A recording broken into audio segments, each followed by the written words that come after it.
ये कहानी है साल 1663 की। मुगलों से बुरी तरह हारने के बाद असम के अहोम राजा जयध्वज ने युद्ध हार जाने के तौर पर 1 लाख रुपए, 82 हाथी, 675 बंदूकें और 1000 जहाज मुगलों को दिया था। इतना ही नहीं, राजा जयध्वज को अपनी इकलौती बेटी और भतीजी को भी मुगल हरम में भेजना पड़ा था। ये वो दौर था जब औरंगजेब का शासन था। इस हार और बेइज्जती से दुखी होकर जयध्वज ने मौत को गले लगा लिया था। इस घटना को 8 साल भी पूरे नहीं हुए थे कि अहोम योद्धाओं ने मुगलों की विशाल सेना को हराकर बदला ले लिया। इस अहोम सेना के सेनापति थे लचित बरफुकन। तो आज लचित बरफुकन की कहानी बताने जा रहे हैं, लेकिन इससे पहले अमित शाह ने लचित बरफुकन पर क्या कुछ कहा वो सुन लीजिए। मैं लचित बरफुकन के जीवन के बारे में एक ही वाक्य कहना चाहता हूं। इनके जीवन ने साहस की व्याख्या पूरी दुनिया के सामने की है। जिस काम को करने में डर लगता है, उसी को करने का नाम साहस होता है। इतनी बड़ी मुगल फौज के सामने, इतने विपरीत अनुकूलता प्रतिकूलताओं में, और शरीर जब बीमार था तब भी, अगर पराजय मेरी देश का होगा तो मेरी जनता का विनाश होगा, मेरे राज्य का विनाश होगा। ये राष्ट्रभक्ति ने उनको उठाया और उन्होंने उस सदी के सबसे बड़े विजय को प्राप्त किया। 24 नवंबर को लचित की 400वीं जयंती असम सरकार दिल्ली के विज्ञान भवन में लचित दिवस के नाम से मना रही है। आज से करीब 400 साल पहले 17वीं शताब्दी के महान योद्धा लचित बरफुकन का जन्म हुआ था। 24 नवंबर 1662 को लचित बरफुकन का जन्म हुआ। लचित भी अपने पिता की तरह ही एक बेहतरीन लीडर थे।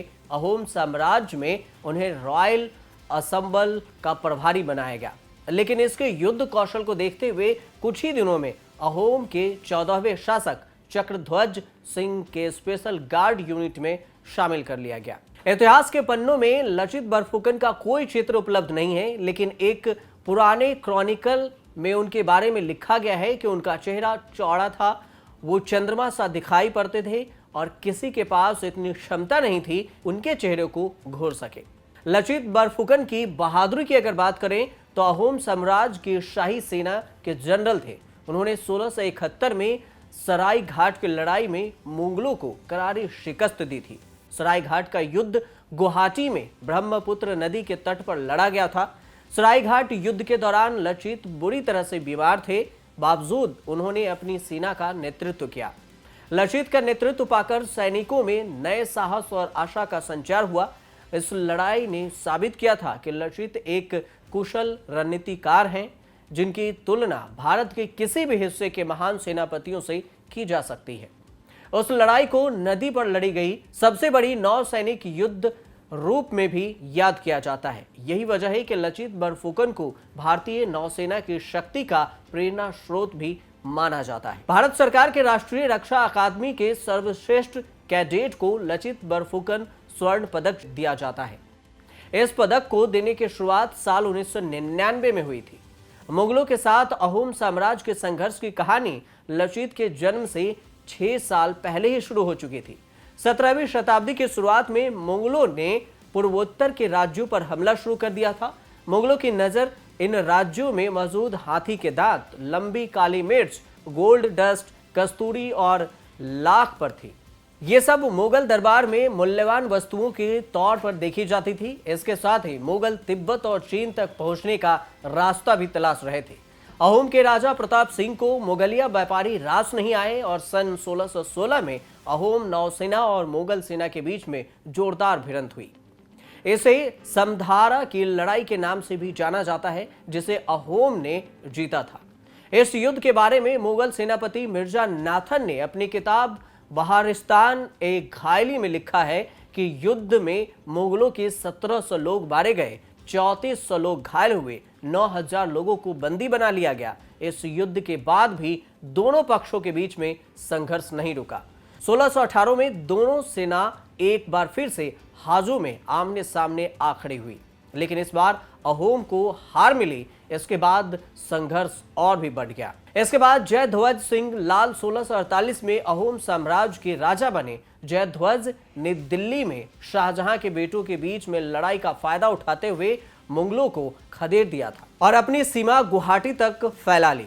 यहां से एक बार फिर मुगलों और अहोम के बीच में आर पार की लड़ाई शुरू हुई। लचित बरफुकन के कमांडर बनते ही सेना में जान फूंक दी गई। छोटे और बिखरे हुए साम्राज्य को अपने साथ जोड़ा गया और साल 1667 में गुवाहाटी का नया फौजदार फिरोज खान अपनी मांग पूरी करवाने के लिए दबाव डालने लगे।